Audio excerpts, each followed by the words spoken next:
সচিবালয়ে ভয়াবহ অগ্নিকাণ্ডে ক্ষতিগ্রস্ত ৭ নম্বর ভবনের প্রথম ৫টি ফ্লোর খুলে দেয়া হলো ১১ দিন পর।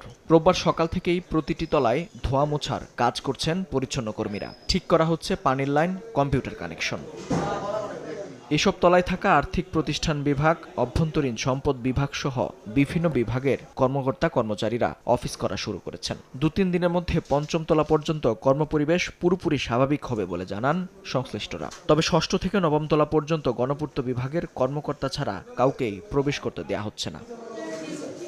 শ্রম ও কর্মসংস্থান মন্ত্রণালয়ের ব্যাপক ক্ষয়ক্ষতি হওয়ায় পুরোপুরি মেরামত করা কঠিন হবে জানিয়ে শ্রম ও কর্মসংস্থান সচিব এইচ.এম. শফিকুজ্জামান বলেছেন, তদন্ত কমিটির পূর্ণাঙ্গ রিপোর্ট পেলেই বলা যাবে কতটুকু ক্ষতিগ্রস্ত হয়েছে আর কতটুকু ব্যবহার উপযোগী। পূর্ণাঙ্গ রিপোর্ট যখন আমাদের হাইপাওয়ার কমিটি দিবে, সেখানে স্ট্রাকচারাল কি অবস্থা আছে, বিশেষ করে বুয়েটের ইঞ্জিনিয়াররা তারা বলতে পারবেন যে এটা কতটুকু ব্যবহারযোগ্য।